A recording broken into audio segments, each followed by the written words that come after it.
Boa noite a todos, queridos amigos, queridos irmãos que estão aqui em uma noite de estudo do NEP Alcione. Hoje, dia 12 de abril de 2026, a gente vai estudar Maria na passagem de Lucas, do Evangelho de Lucas, capítulo 1, versículo 38.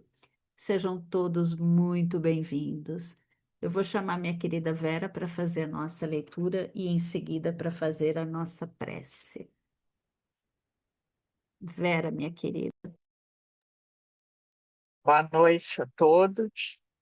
Vamos então fazer a nossa leiturinha que a gente puxou lá no NEPSearch, que está no Vozes do Grande Além. Sabe que o NEPSearch tem vários trechos, né? De acordo com uma leitura, um estudo do Evangelho. E eles trouxeram esse do Vozes do Além, que é um livro pelo médium Chico Xavier, Espíritos Diversos. O e o capítulo 20 e alguma coisa tem o título de Prece a Maria Santíssima. E aí ela diz o seguinte, a prece, a leitura. Noite de 10 de maio de 1956. Achávamos-nos em plena semana de comemorações afetivas em torno do Dia das Mães. Encerrando as atividades da nossa reunião, fomos agraciados com a visita do espírito Anália Franco, inovidável missionária do Espiritismo do Brasil, que se comunicou em nosso grupo pela primeira vez. Ocupou as faculdades do médium, impondo-nos religiosa veneração com a sua prole de maneira empolgante e bela. Mãe Santíssima. Enquanto as mães do mundo são reverenciadas, deixa-te recordemos a pureza incomparável e o exemplo sublime. Soberana, que recebeste na palha singela o Redentor da humildade, sem te rebelares contra as mães felizes que afagavam. Espíritos criminosos em palácios de ouro, ensina-nos a entesourar as bênçãos da humildade. Lâmpada da ternura, que apagaste o próprio brilho para que a luz do Cristo fulgurasse entre os homens. Ajuda-nos a buscar na construção do bem para os outros o apoio de nossa própria felicidade. Benfeitora que te desvelaste incessantemente pelo mensageiro da eterna sabedoria, sofrendo-lhe as dores e compartilhando-lhe as dificuldades, sem qualquer pretensão de furtá-lo aos propósitos de Deus. Auxilia-nos a extirpar do sentimento as raízes do egoísmo e da crueldade com que tantas vezes tentamos reter na inconformação e no desespero os corações que mais amamos. Senhora, que viste na cruz da morte o Filho Divino, acompanhando-lhe a agonia com as lágrimas silenciosas da tua dor, sem qualquer sinal de reclamação contra os poderes do céu e sem qualquer expressão de revolta contra as criaturas da terra. Conduze-nos para a fé que redime, para a renúncia que eleva. Missionária, salva-nos do erro. Anjo, estende sobre nós as níveas asas. Estrela, clareia-nos a estrela com teu lume. Mãe querida, agasalha-nos a existência em teu manto constelar de amor, constelado de amor. E que todas nós, mulheres, desencarnadas e encarnadas, em serviço na terra, possamos repetir diante de Deus, cada dia, a tua oração suprema de suprema fidelidade. Senhor, eis aqui tua serva, cumpra-se em mim segundo a tua palavra. E como isso já é uma prece, assim seja. Bom estudo para todos nós. Assim seja. Meus queridos, vocês estão me ouvindo bem, né? Hoje, né, então, a gente vai ver esse belíssimo capítulo, esse versículo, belíssimo versículo de Lucas, versículo 38 do capítulo 1. Eis aqui a serva do Senhor. Então, é um momento da história que o céu se inclina e espera. Ele não impõe, ele não força, ele apenas aguarda. Em Lucas, a gente encontra Maria, no versículo 38. Então disse Maria: Eis aqui a serva do Senhor, cumpra-se em mim segundo a tua palavra.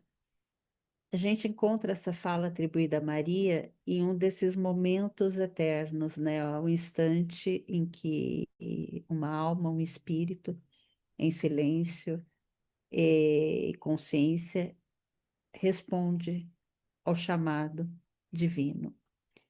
Maria fala: Aqui está, eis aqui a serva do Senhor, né? Ou aqui está, ou eis a serva do Senhor. E é nessa resposta que a gente não encontra apenas uma frase, a gente encontra um ato, é um encontro, é o ponto em que a vontade de Deus ela encontra a liberdade humana. Hoje a gente é convidado não somente a estudar Maria, mas para a gente se reconhecer nesse estudo, nesse chamado, porque em algum momento da nossa jornada, em algum momento do nosso caminho, o céu também vai esperar o nosso sim. Então, nesse versículo, o coração do versículo eu vejo como cumpra-se. Talvez nessa seja a palavra mais decisiva desse versículo, de toda essa cena, né? O cumpra-se. O cumprir-se, quando Maria fala, cumpra-se em mim, a gente não enxerga um determinismo cego, como se algo tivesse sendo imposto a Maria. Muito pelo contrário, a gente enxerga esse verbo, ele nos traz uma adesão interior, ou seja, Deus ele propõe, Maria responde, e o alinhamento acontece exatamente no alinhamento das duas vontades. Maria fala: cumpra-se em mim a minha, segundo a tua palavra. E esse é o momento em que a vontade humana ela se alinha plenamente com a vontade de Deus. E mas o que que significa viver isso, né? E essa leitura que a Vera trouxe da Anália Franco, que foi uma mulher que viveu a caridade, uma mulher que viveu a renúncia, viveu o serviço, né? A Anália Franco, ela traz nesse, nesse texto, ela traz esse versículo não como uma história, mas como um caminho. Ela transforma o cumpra-se de Maria em algo que pode ser vivido todos os dias. A citação da Anália Franco, ela está no capítulo 47. A Vera falou 20 e pouco, mas é no capítulo 47, desculpa. Na Bíblia do Caminho, quem não tem um livro, na Bíblia do Caminho está como o capítulo 48, mas no NEPSearch está como 47. Então, quando a a Nália Franco, né? Ela traz umas, umas palavras, né? De que ela se refere a Maria como ela sendo soberana, ela não ter se rebelado, como ela apagou o próprio brilho para que a luz do Cristo figurasse, né? Que ela sofreu as dores e compartilha as dificuldades sem qualquer pretensão de furtá-lo dos propósitos de Deus, né? E lá no encerramento, ela fala e que todas as mulheres desencarnadas e encarnadas, porque quando ela fez essa psicografia estavam em comemorações do Dia das Mães, mas aqui a gente lê como qualquer um de nós, espíritos, independente se está na condição de mulher ou não, ela traz que todos nós que estamos em serviço aqui na Terra, que a gente possa repetir diante de Deus a cada dia essa oração. Ela traz essa frase de Maria como uma oração de suprema fidelidade. Senhor, eis aqui a tua serva, cumpra-se em mim, segundo a tua palavra. Então, essa oração nela que ela traz, que a Anália Franco traz como uma oração que a gente deve proferi-la como uma oração de suprema fidelidade. Ou seja, o cumpra-se, ele não ficou lá em Nazaré. O cumpra-se se tornou um convite, um chamado para que cada um de nós, para que cada espírito um dia também venha dizer: Senhor, eis aqui o teu servo, e que a gente possa reconhecer e nos render em graças à soberania de Deus, como Anália Franco e como Maria reconhece a soberania de Deus. E é nesta palavra do grego, doule, que Maria, ela se reconhece, ela refere-se a si como uma doule, em inglês, que doule é um escravo, é um servo, em grego, e uma criada. Então, e expressa uma profunda humildade diante de Deus, uma profunda humildade diante do Senhor. Quando a gente lê essa palavra serva, em português, ela perde um pouco a força espiritual a força original que ela carrega, que socialmente no primeiro século, um escravo ele não tinha vontade própria. A sua vontade era fazer a vontade do seu Senhor. E, no entanto, a grandeza que Maria traz está no fato de que Deus não a escravizou. Ela era livre. A escravidão dela era voluntária, era amorosa. Então, o Anália Franco, ao chamar essa fala de Maria como uma oração de suprema fidelidade, ela nos ensina que dizer: Eis aqui o seu escravo, eis aqui o seu servo, é um ato máximo de um espírito que, pelo livre-arbítrio, e pela humildade, ele decide fundir a sua vontade com a vontade soberana de Deus. Então, essa palavra doule, ela traz esse peso literal dessa entrega, dessa escravidão voluntária, dessa ausência de ego.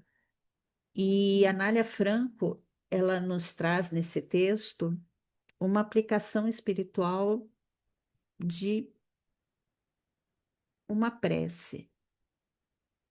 uma prece diária da nossa fidelidade a Deus.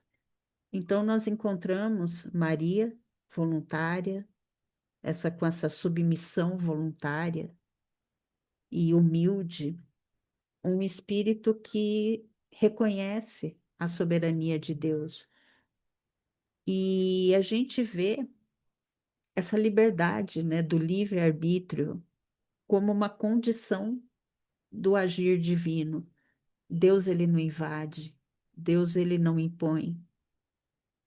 Deus, ele espera, ele aceita a nossa consciência, ele chama.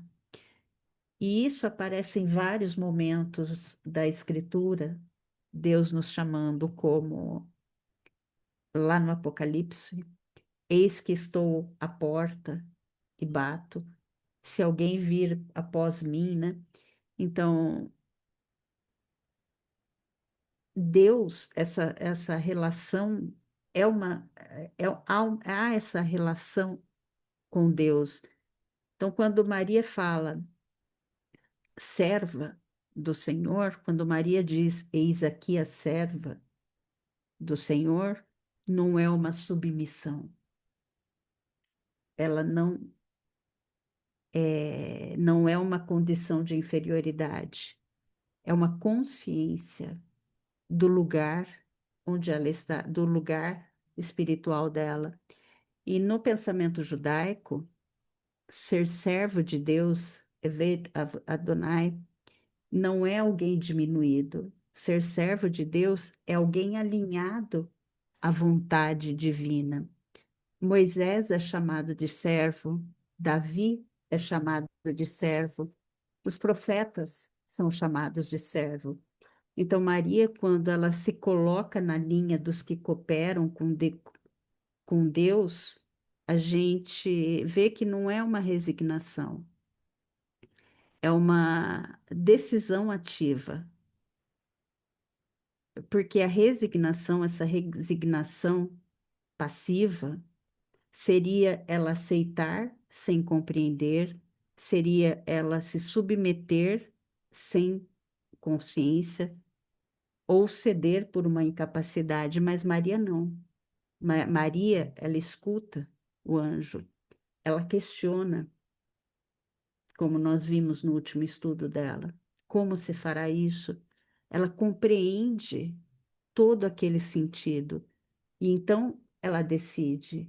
É um ato, é, é um ato de um espírito lúcido, em sintonia elevada, que escolhe servir. O sim, ele vem representar toda essa humanidade. O sim de Maria não é algo pessoal, ele é arquétipo, ele é representativo, ou seja, a humanidade diz sim ao Cristo. Nela, a terra, ela se tornou receptiva a Deus. E Maria, por isso que Maria é esse símbolo da consciência que se abre à encarnação do Verbo. E o cumprir-se de Maria, ele acontece em três elementos: a escuta verdadeira. Maria, ela estava em estado de receptividade. Acontece interior, essa interioridade, ela pondera, ela não reage automaticamente. E aí acontece esse consentimento consciente, ela escolhe. E o resultado disso é Deus se manifestando dentro do humano. Então, é um texto que não fala apenas de Maria, ele nos confronta diretamente. Quantas vezes a gente ouve, mas a gente não consente? Quantas vezes a gente compreende, mas a gente não consegue ter esse alinhamento? Então, o cumpra-se, ele continua sendo o nosso maior desafio. é um desafio espiritual, porque ele exige essa entrega sem a perda da identidade. É uma ação sem orgulho e é essa confiança sem ser passivo. Então, esse cumpra-se de Maria não não é submissão, é a mais alta expressão da liberdade, alinhada a Deus. Porque a Maria, ela não deixa apenas, ela deixa de, ela deixa de apenas ouvir para passar a responder. E lembrando, né, que a sociedade patriarcal do século I, onde a mulher muitas vezes ela era silenciada na esfera pública, na esfera legal, e o evangelho ele vem e subverte essa ordem. E a narrativa, ela deixa claro, né? Disse, então a Maria toma a palavra. Disse então Maria. Deus envia o anjo, mas Deus aguarda a resposta de Maria. Então, esse cumpra-se é o alinhamento consciente ao plano de Deus, é a materialização da vontade de Deus na terra. Comentários, algo que estudou, algo que tocou. O seu Não, futuro. Oi? Fala. Vai, Solange, vai, fala, depois eu falo. Não, me traz uma emoção de quase lágrima, entendeu? E quando se cita Anália Franco junto, e se você faz uma retrospectiva do que foi Anália Franco, e quantas coisas lindíssimas ela fez, entendeu? Quantos orfanatos, quantos asilos, quantas escolas, liceus, e tudo muitas vezes sem dinheiro, indo até para a rua para pedir dinheiro para auxiliar. Numa época ainda de término da escravidão, ela nasceu, ainda havia escravidão, depois veio a lei do ventre livre, e só muito mais tarde a lei da abolição da escravatura, e ela já recolhendo crianças negras que estavam nascendo das leis do ventre livre e que ficavam pelas ruas pedindo esmola, pedindo comida. Então, assim, ela fez um trabalho maravilhoso, misturando crianças brancas e negras sem discriminação alguma, muito pelo contrário, brigando. Ela foi jornalista, ela foi professora, ela foi educadora, escreveu 3 livros e ainda foi ainda uma mulher de extrema de ação social em 20 e tantas cidades do interior de São Paulo e mais na capital. Então, e o seu marido apoiou ainda após a morte dela, porque ela morreu de gripe espanhola, né? Então, assim, a Anália Franco foi uma mulher símbolo daquilo que a gente até almejaria chegar aos pés dela, porque ela fez muita coisa. Ela fez muita coisa em poucos anos de vida. 65, 66 anos aí que ela desencarnou. E aí a gente vê Maria, com uns 17 anos aproximadamente, falando sim para um anjo de Deus, ou uma figura, um espírito que a gente não sabe se foi um sonho ou se foi acordada que ela viu e ela respondeu. E ela se colocou aos pés de Jesus, aos pés de Deus, no caso, e ela se colocou à disposição, assim como a Nália Franco se colocou à disposição. E a Anália Franco, inclusive, era espírita, né? Ela aderiu logo de saída ao espiritismo. Ah, então, assim. Não, não que o Espiritismo faça diferença, mas é aquilo que a gente fala para todo mundo, mas que poucos conseguem fazer, do jeito que ela fez, e do jeito que a gente ainda tem almeja fazer. Ela foi é uma comparação de duas mulheres esplendorosas. É uma coisa assim esplendorosa. É você ficar de joelho e falar: faça-se em mim o que vocês acharem que deve ser feito. Que Deus mande na minha vida, que Deus me conduza. É uma coisa que emociona, emociona profundamente.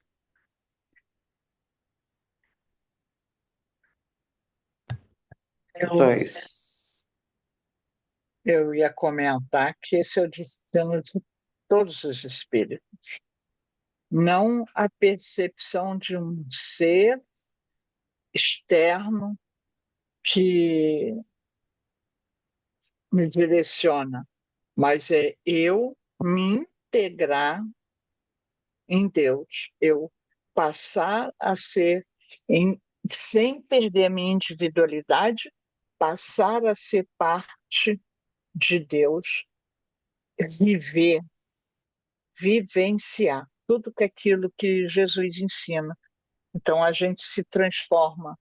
Por isso que houve dor, sim, qual é a mãe que vendo o filho sendo crucificado não vai sentir aquela dor, mas ela consciente do papel dela, da tarefa do Jesus, aquilo flui, né? Ela experiencia, mas sem o tal do sofrimento, da agonia, da dor, da revolta, com consciência do que está fazendo, né?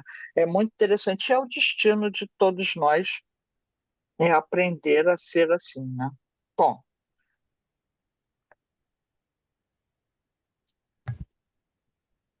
Gratidão, meninas.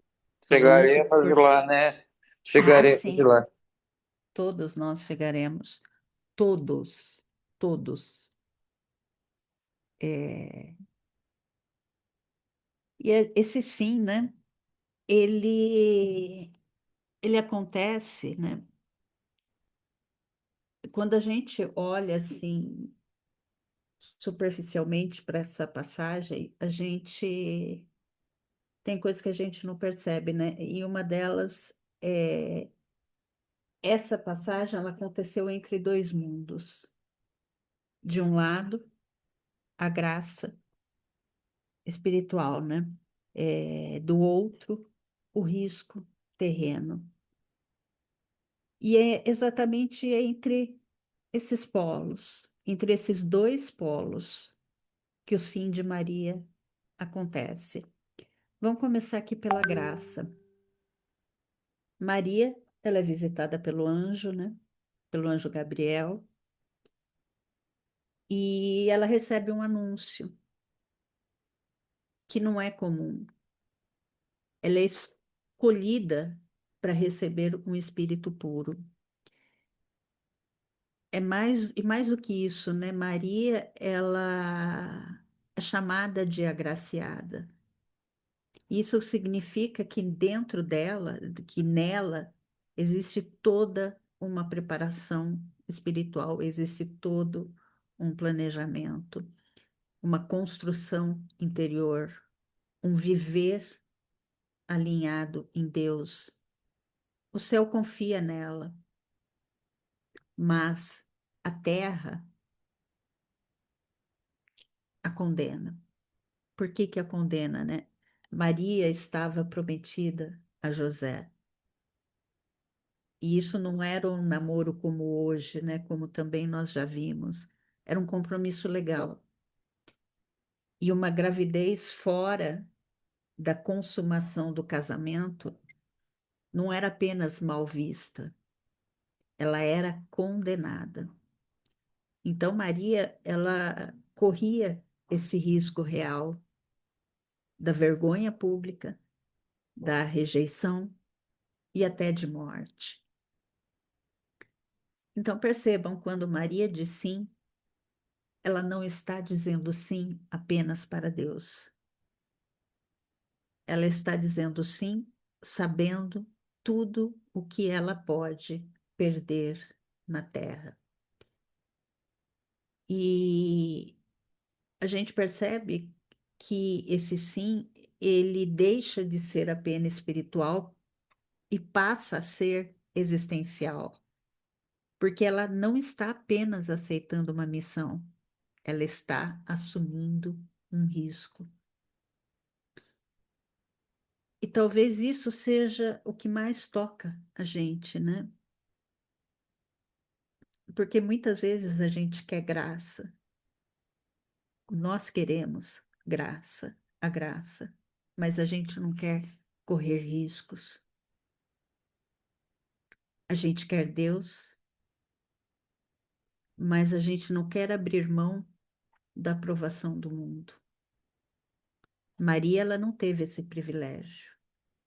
Ela teve que escolher entre a segurança que ela tinha da terra e a vontade de Deus. E ela escolheu. Por isso, esse o sim de Maria não foi apenas um ato de fé, foi um ato de coragem, né? Maria disse sim a toda a graça espiritual, mesmo sabendo que isso poderia custar tudo para ela na terra, né?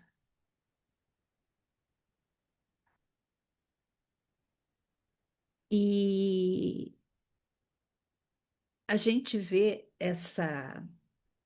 toda essa tradição, né? Toda essa profecia, essa mesma profecia, como ela foi construída de formas diferentes ao longo da história.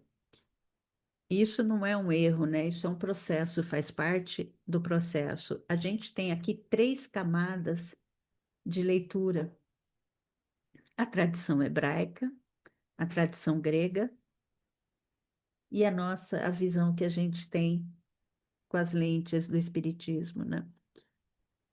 Cada uma dessas três visões, elas iluminam um aspecto. Na tradição hebraica, lá em Isaías, no capítulo 7, versículo 14, Isaías, ele traz uma referência a essa jovem e ele usa a palavra alma. E o que que isso significa, né? Significa uma jovem mulher, uma jovem donzela em idade de se casar. Percebam, o foco aqui não é o biológico, é o foco de uma missão do futuro. Mas quando esse texto é traduzido lá para a Septuaginta, ele entra num mundo um pouco cultural. E aqui a palavra é partenos, betulá, que o foco passa a ser a virgindade física de Maria. E isso, ao longo do tempo, vai trazendo os dogmas, vai dando origem aos dogmas que vão permeando Maria e toda a tradição cristã, que toda a tradição cristã desenvolveu, né? E não é uma negação isso, é uma ênfase diferente. E quando a gente começa a olhar um pouco mais fundo, quando a gente tem o nosso olhar espírita, a gente começa a olhar para para esse espírito puro de Maria. E aí a gente começa a ver o que realmente define a pureza de um espírito, né? E aqui a gente vê que não é o corpo, é o espírito. Então a palavra Espírito Santo, ela carrega, ela vem do kadosh, que significa separado. Mas separado do quê, né? Separado do mal. Então, um espírito puro, ou seja, né, um espírito puro, é aquele que atingiu uma elevação moral. É um espírito separado do mal, de altíssima elevação moral.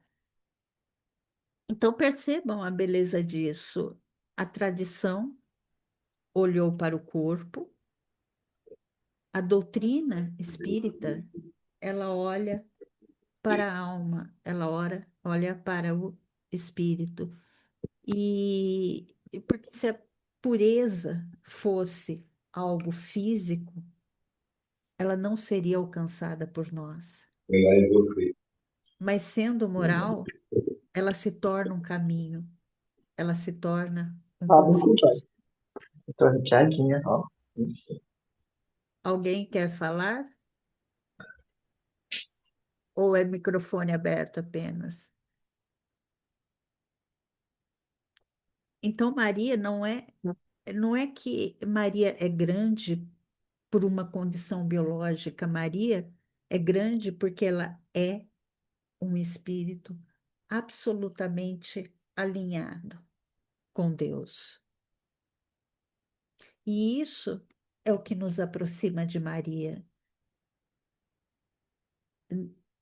Isso é o que não nos afasta, o que nos aproxima, porque isso nos mostra que a pureza não é um privilégio, a pureza é um destino.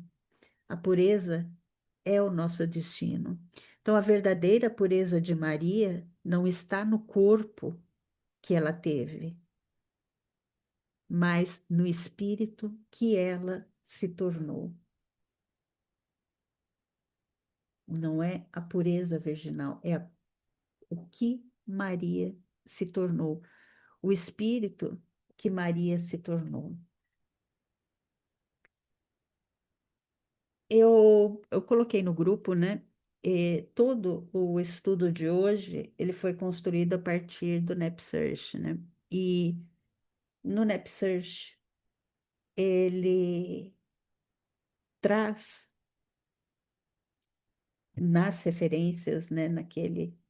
Naquelas referências que eu compartilhei com vocês, sobre a gematria, né? Então, a gematria é uma forma antiga de interpretação da Bíblia. Ela é muito usada no hebraico e no grego.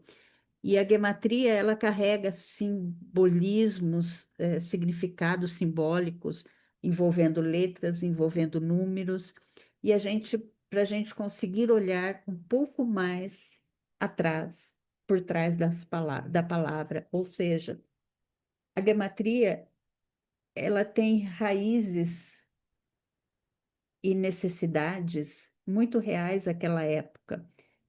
Primeiro, porque não existia números. Então, essa é uma das razões simples, né? Não existia os algarismos, que são os hindus arábicos, né? O 1, o 2 e o 3, como a gente costuma usar. Então, eles usavam letras representando o número. E havia essa questão de economia, né? Então, o papiro era caro, o pergaminho eram caríssimos e eram difíceis de produzir e pagar um escriba, ter um escriba, né? Então, muitas vezes, eles faziam códigos curtos que, em vez de escrever uma frase longa ou uma lista de nomes, ou os escritores, eles podiam usar um número poderiam que representasse aquela ideia. Um exemplo, no Evangelho de Mateus, a genealogia de Jesus, ela é organizada em grupos.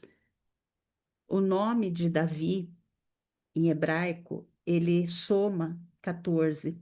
Então, quando eles fazem essa representação do 14, os autores eles economizavam espaço E quando a gente lesse, né, e tivesse aquele simbolismo, a gente saberia, era para saber que Jesus era descendente de Davi, sem ter que explicar em todas as linhas isso.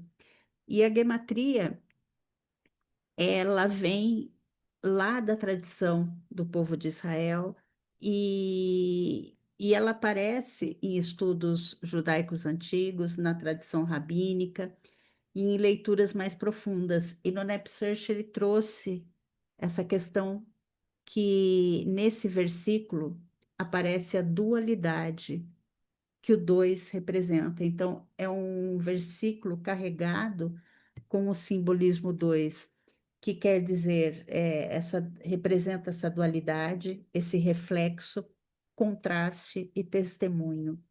O espelho, então nesse versículo tem o espelho da alma de Deus. São duas partes que se encontram. Então, o 2, quando ele aparece, sempre tem o eu e o outro, a pessoa e Deus, uma escolha diante de mim e conectando, né, lendo, estudando esse versículo, vamos pensar, né? Deus fala com ela e ela precisa responder. Então, aparecem esses dois lados, a vontade de Deus e a vontade de Maria. E por que que eu cheguei à conclusão, né, do porquê da gematria estar nesse estudo, nesse versículo? Sempre existem dois lados, Deus e o da pessoa. Deus não obriga, Deus chama e espera a resposta. E Maria, ela vem dar essa resposta mais bonita, ela diz sim.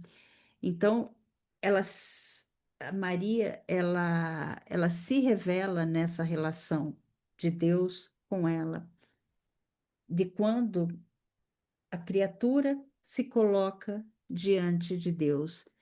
E é como um espelho limpo, como um espelho que reflete a sua vontade. E é exatamente aqui que o número 2 ele carrega, né? Porque ele não vem falar de quantidade, ele vem falar da relação com Deus, da correspondência desse reflexo. Então, quando Maria diz sim, torna-se exatamente isso, esse espelho moral da vontade de Deus. E porque é o encontro desses dois polos. É nesse encontro que a dualidade, que a gente vê essa dualidade, que não é uma dualidade má, ela significa que existem dois polos colocados um diante do outro. Por exemplo, o céu e a terra, a luz e a sombra, o eu e o outro. E quando a gente se coloca diante de Deus, algo aparece. Ou eu reflito a luz, ou eu resisto à luz. Então, esse dois, ele revela, ele vem revelar quem a gente é. E tem esse contraste, porque a gente só percebe certas realidades quando a gente coloca diante do oposto. Um exemplo, né? A luz, ela se percebe diante da sombra, a humildade se revela diante do orgulho, a fidelidade se prova diante da tentação de recuar.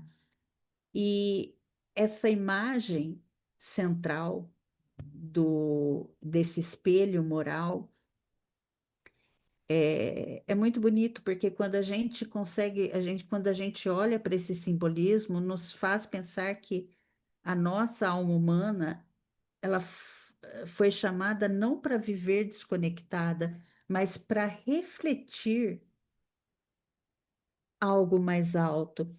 E a gente tem em relação a esse versículo, tem muitas referências cruzadas. E o que que apareceu nesse estudo é em Gênesis, né? Quando a gente vê essa harmonia e esse equilíbrio dos opostos, luz, sombra, Deus, mundo. No relato da criação, né, apareceram esses dois grandes luminares, a luz e a sombra. E não é uma rivalidade, não é conflito, é a harmonia entre a luz e a sombra. E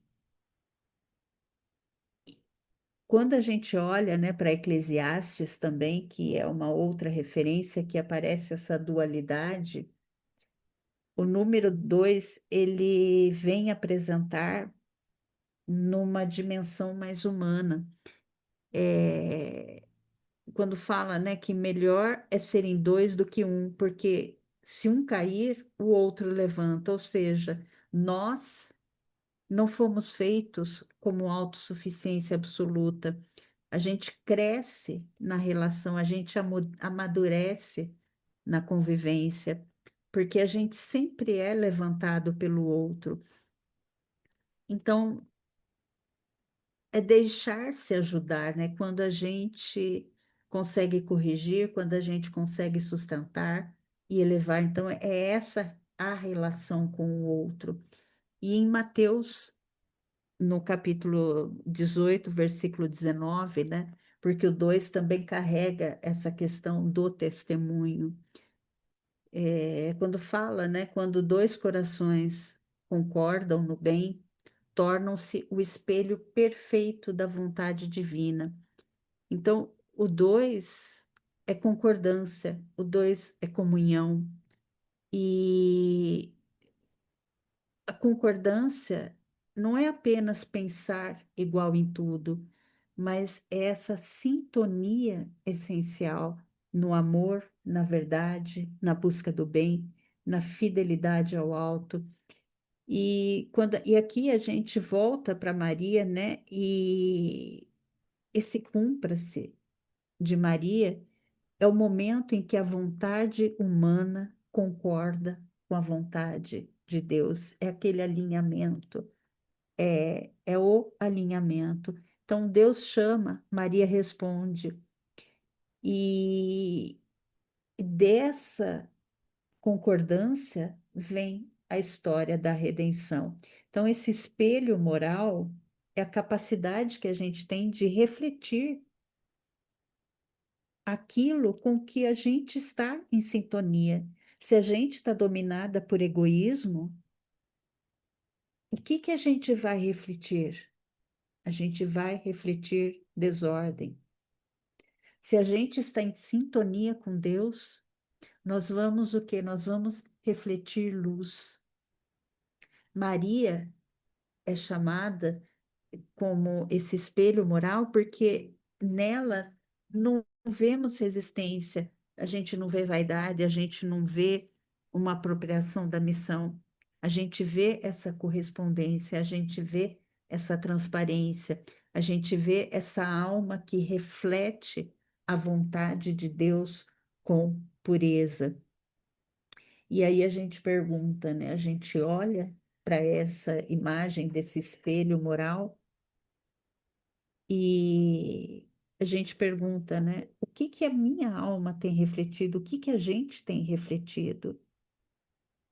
Quando Deus nos chama, a gente se torna espelho, a gente reflete a luz ou a gente é barreira? Quando o outro se aproxima de mim, ele encontra cooperação ou ele encontra dureza, ele encontra uma resistência?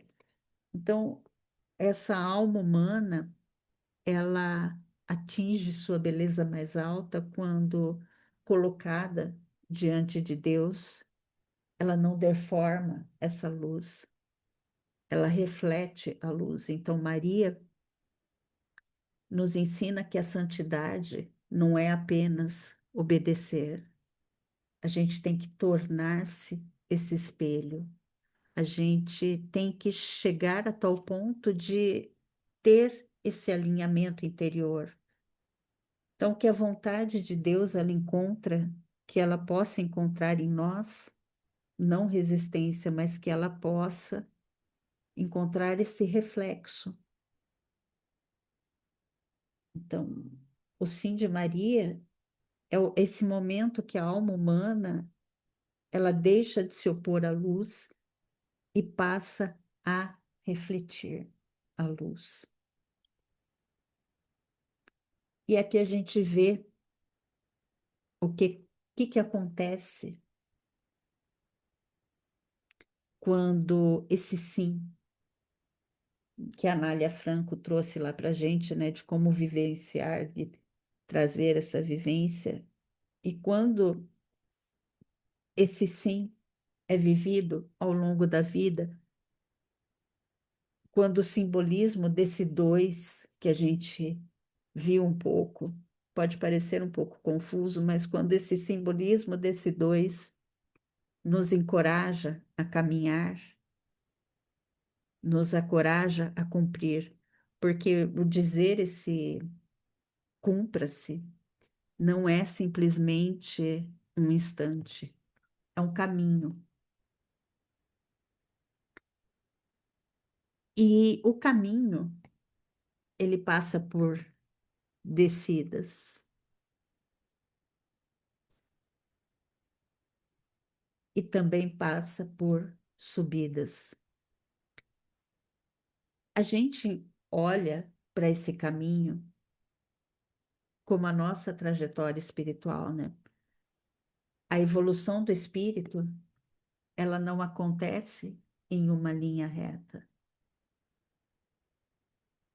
Ela acontece em ciclos de descidas e ciclos de subidas. E Maria, ela viveu isso de forma perfeita.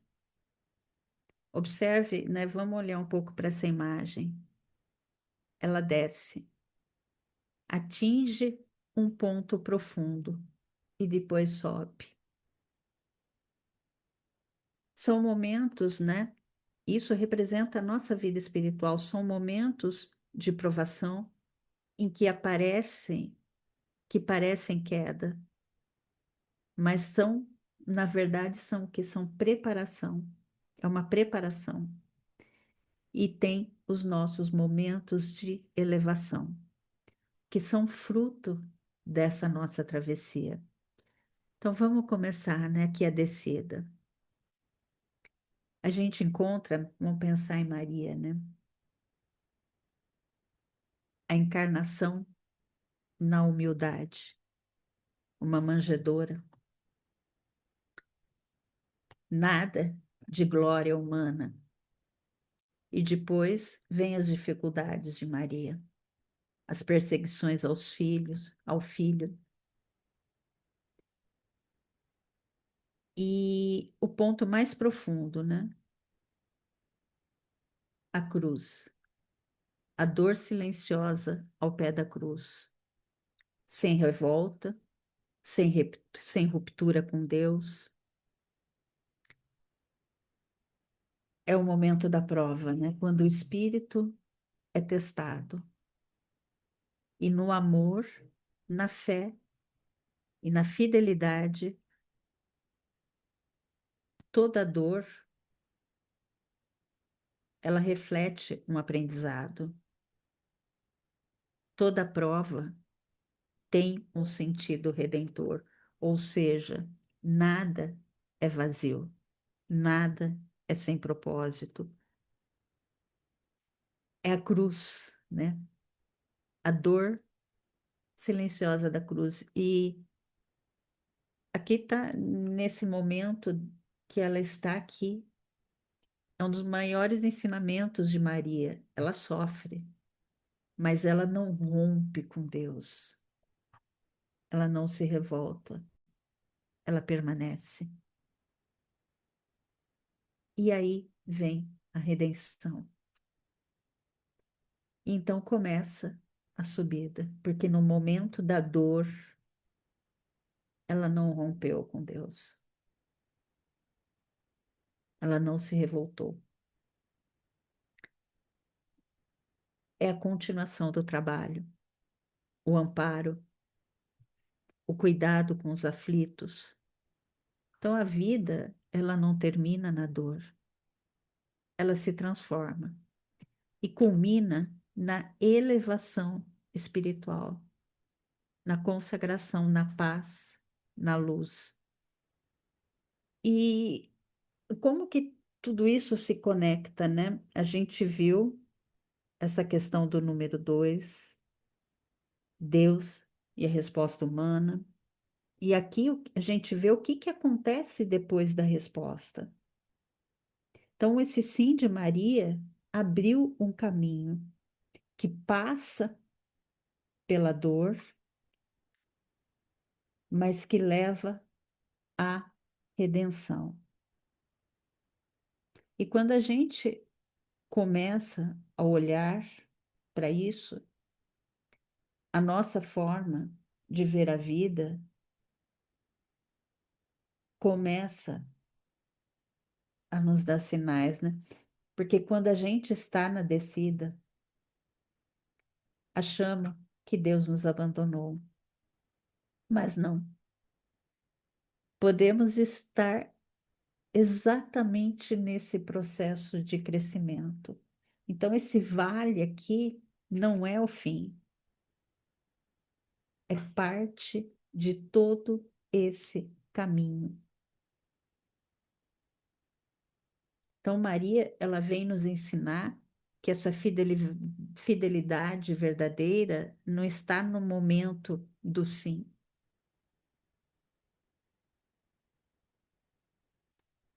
mas em continuar fiel. Então, quando tudo vem escurecer, porque dizer o cumpra-se na luz é muito bonito, mas dizer o cumpra-se na dor é essa transformação moral que nos faz elevar. A descida, ela vem provar a nossa fé, mas é essa fidelidade na descida que a gente consegue construir a subida. O cumpra-se de Maria começou aqui na Anunciação, começou aqui nesse versículo que a gente está vendo. Mas ele foi confirmado aonde? Aqui nos pés da cruz, no momento de dor.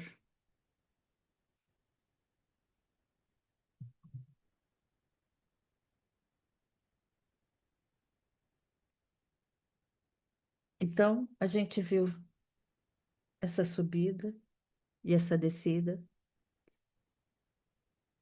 E vamos olhar um pouco para esse ponto mais profundo dessa descida. O lugar onde a fé deixa de ser teoria e se torna entrega total.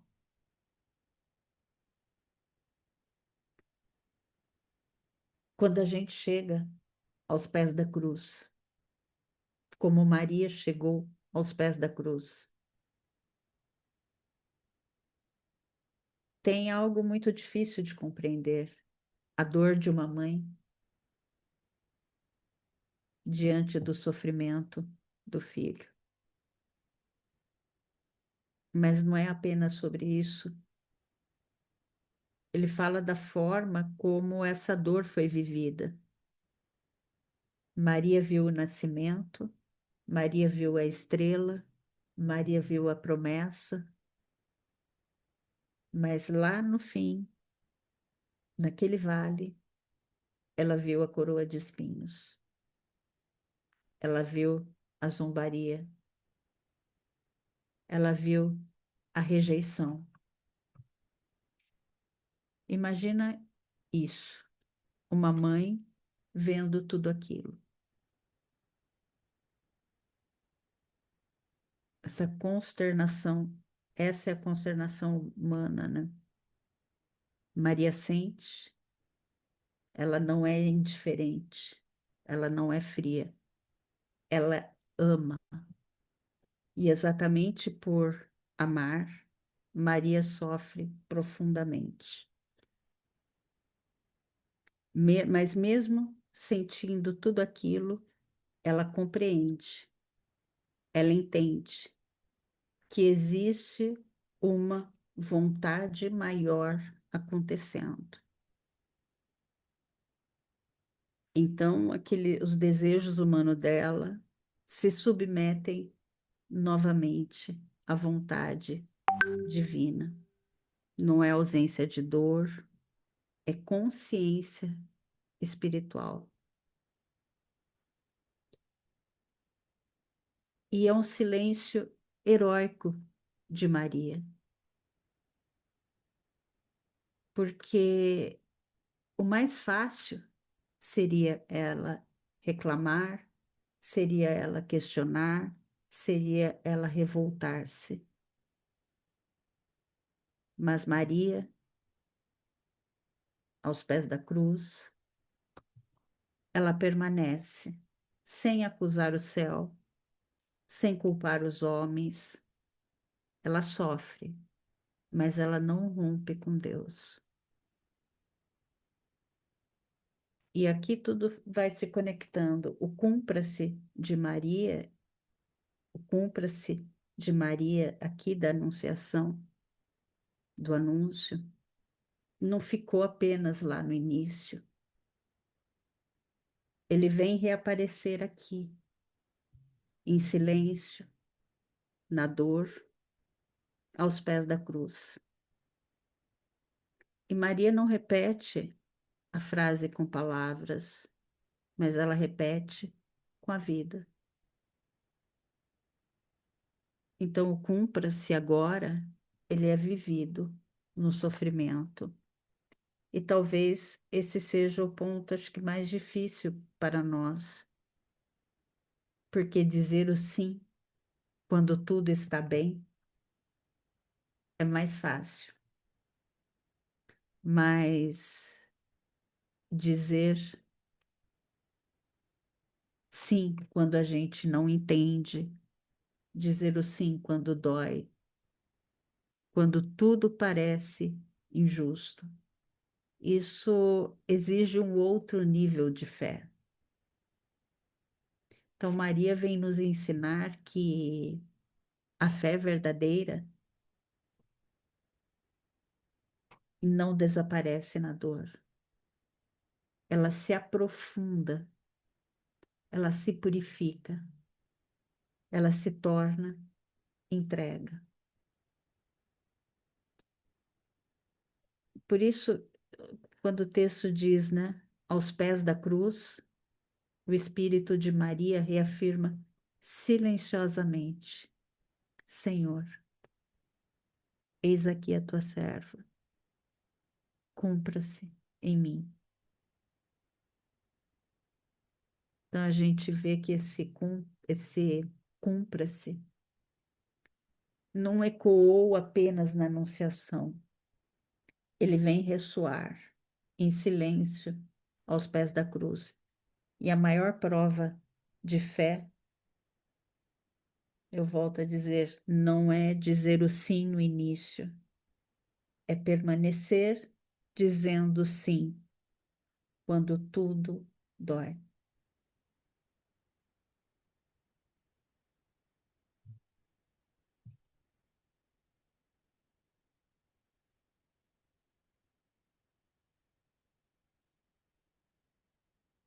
E a vida, né, na vida de Maria, a gente encontra a cruz, essa mãe que viveu essa promessa, que vê o sofrimento do filho, que sente profundamente, mas o que mais impressiona não é a dor, é a forma como ela vive essa dor, sem revolta, sem acusar, sem romper com Deus.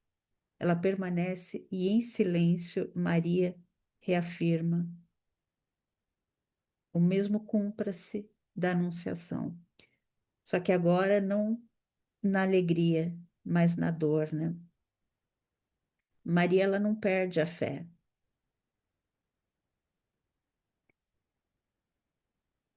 Ela não perde a sensibilidade. Ela sente profundamente. Quanto maior o amor, né? E Maria amava com uma pureza que nós ainda estamos aprendendo.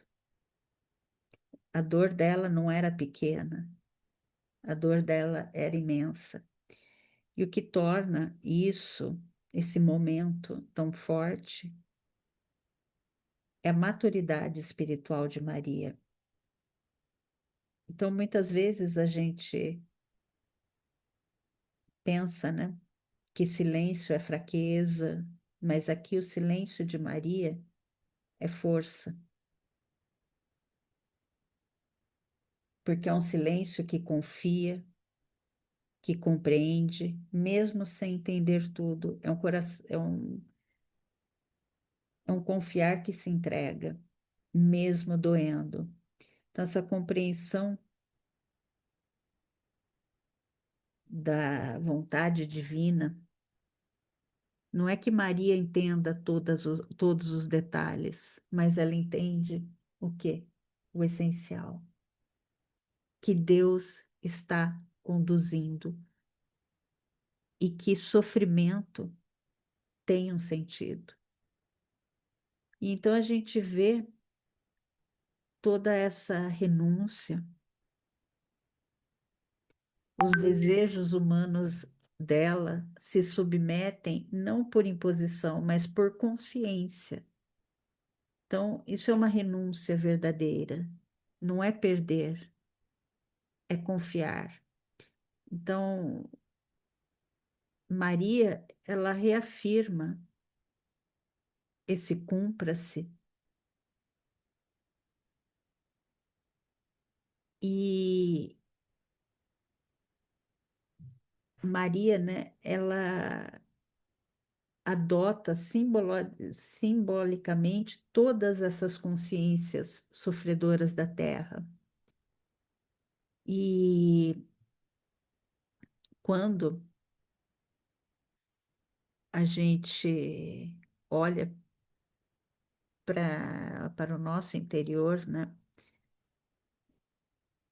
Talvez seja a pergunta mais difícil para nós, né? A gente consegue confiar em Deus quando tudo faz sentido, mas a gente consegue confiar quando dói, a gente consegue confiar quando a gente não entende.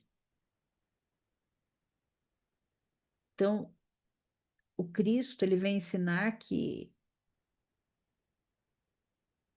no coração, né, tem que ter esse amor por todos os necessitados do mundo, que Maria, ela permaneceu, né? A fé de Maria não a impediu, não impediu a dor, mas impediu que a dor a afastasse de Deus.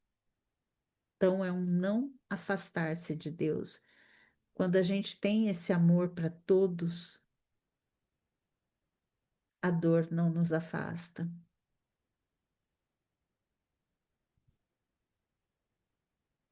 Eu acho que a gente pode. Deixa eu ver, tem mais. Tem mais.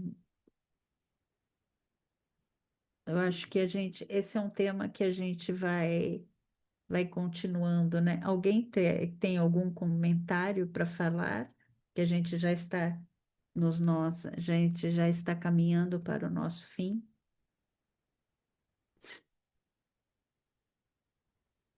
Ou posso seguir mais um slide?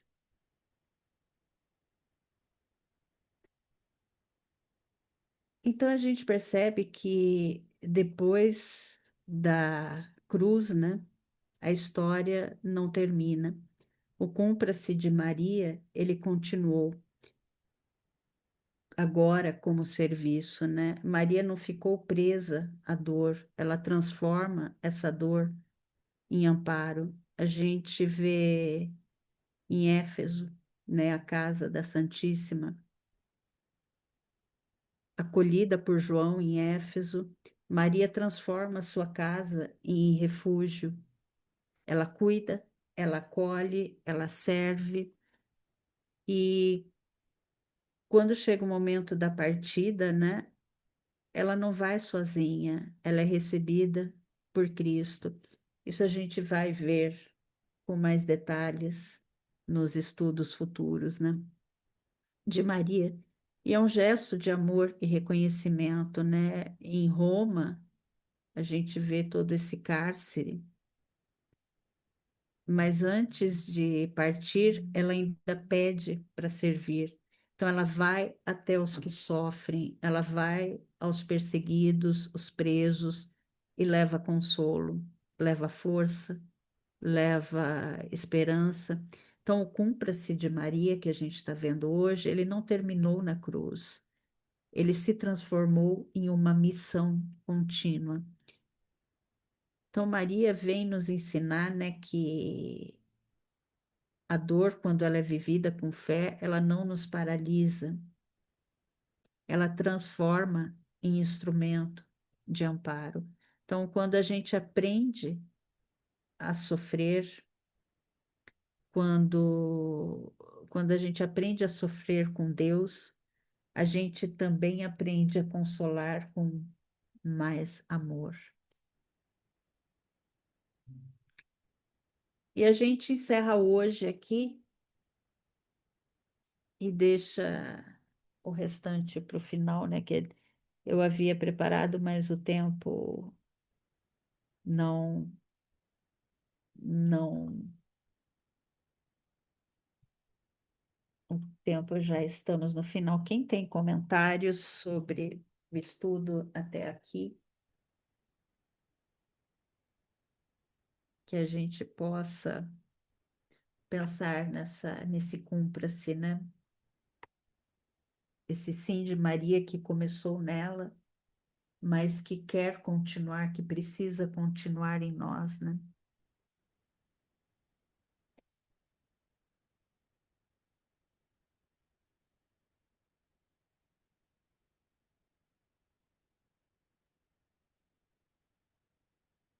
Comenta, Solange, minha querida.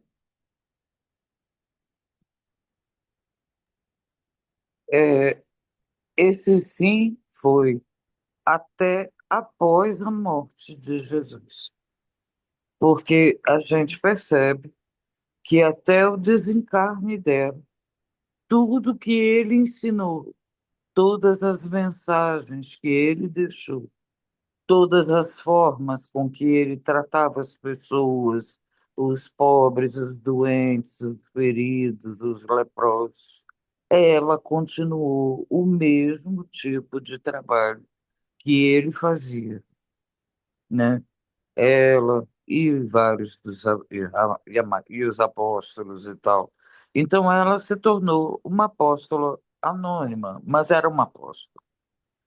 Ela continuou dando exemplo de um comportamento de quem entendeu a lição que o filho veio trazer.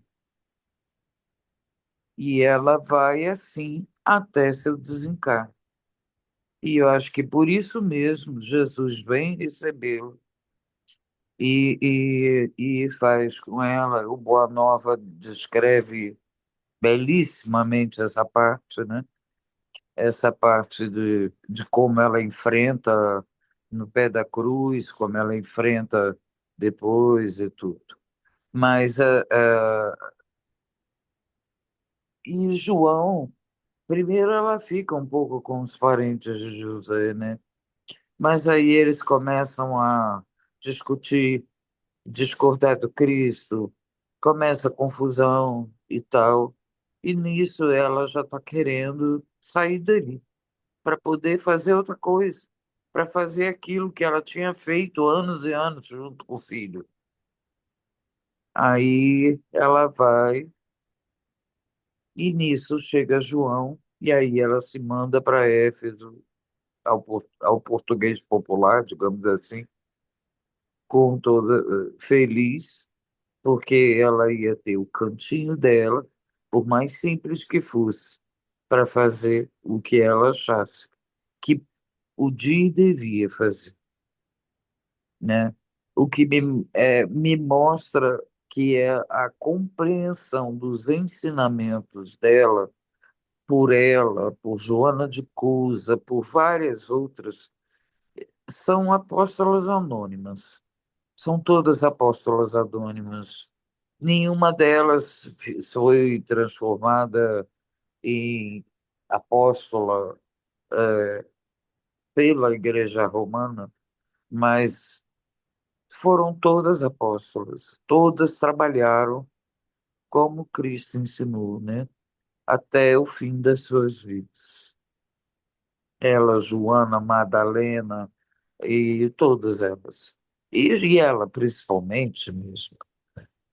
E ela revendo ao pé da cruz, desde o anúncio, na hora que ela vai engravidar, a insegurança dela da sociedade, mas José meio assim, aí José também encontra com o anjo, aquilo aí acalma, e o fato dele assumir foi determinante para que ela não fosse apedrejada como adúltera, né? Ou alguma coisa similar. E ela ficaria com o nome manchado, né? É assim, muito bonito isso. Eu vejo o tempo todo e a gente sabe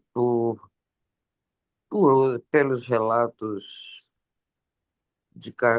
dos espíritos que vieram até Kardec e vários deles, né?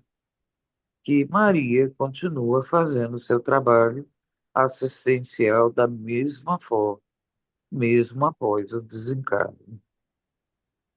Então, é assim, a lição foi extremamente bem. Ela já era um espírito superior, mas a missão foi extremamente bem aprendida, né? Ela e todas essas que tu mencionou fizeram o que a gente de repente não fez ainda. Ouviram a Exatamente, orientação de Jesus. Então exatamente. a gente vai dar sequência depois, né, Silvia? Vai continuar o slide, né? Sim, tinha mais alguns slides que eu falei, é um Sim. tema tão bonito que tá, eu falei, não vou correr, eu vou devagar. A gente tem todo o tempo, né? Então, É, encarnado a gente tem um tempo limitado, mas depois que desencarna, pode dar, se permitirem, a gente dá uma Solange, fugidia para assistir. Solange, a gente está aqui, a gente já começou, minha querida. Agora não tem mais volta, não. A gente vai continuar esses estudos, a gente continua em desdobramento, a gente vai continuar em espíritos, acompanhando estudos. A gente já está junto É, estudando. só que aí, assim, de repente você está numa outra missão. Dá licença um minutinho para minha lista e volta. É. Meus queridos, já estamos Desculpa, encerrando. brincadeira. Imagina, minha querida.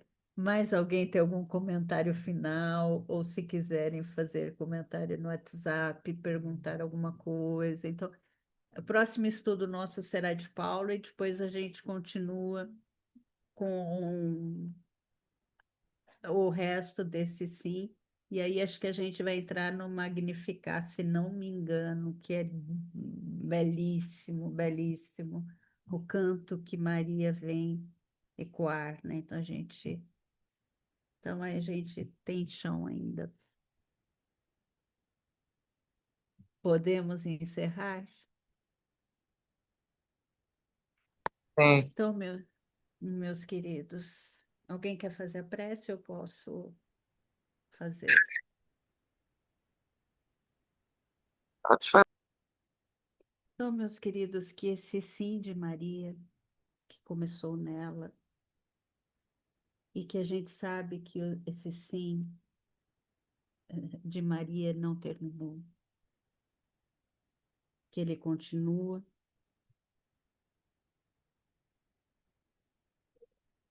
em todos os amparos que Maria coordena, em todos os necessitados. E esse sim, ele nos encontrou hoje, atravessou o tempo,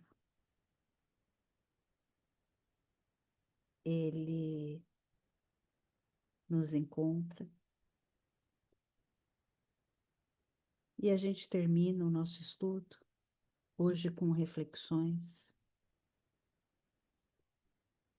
sobre o que a gente ainda não disse sim, sobre o nosso cúmplice, sobre onde a gente está resistindo ao seu chamado, em que parte da nossa vida ainda não deixamos o teu querer, meu Deus, se cumprir. Ensina-nos a escutar como Maria escutou, com o coração inteiro. Ensina-nos a confiar como Maria confiou. Ensina-nos a servir como Maria serviu e continua servindo. Que possamos olhar para os nossos irmãos em condição de necessidade, sejam elas físicas, morais, que a gente possa também auxiliar, como Maria Mãe auxilia a todos nós. E assim pedimos as bênçãos de Maria a todos nós, seus filhos, e principalmente os que estão em necessidade. Pedimos a permissão para encerrar esse estudo, que a gente possa nos reunir na próxima semana, que a gente possa ter uma semana de muita saúde, de paz, de serenidade, de auxílio e de servidão. Agradecemos a espiritualidade que nos acompanha, aos nossos mentores, aos mentores do grupo, por oportunizar momentos como esse. Abençoe a todos os nossos irmãos que não puderam estar presentes, que eles também recebam as bênçãos de Maria, bem como todos os nossos amigos, familiares, irmãos menores, a todos os irmãos que estão necessitando de recompor saúde, que sejam alcançados por Maria. Permaneça conosco, hoje e sempre, que assim seja. Graças a Deus. Noite para todos. Boa Boa noite. Boa semana. noite, meus Que assim queridos. seja, graças a Deus.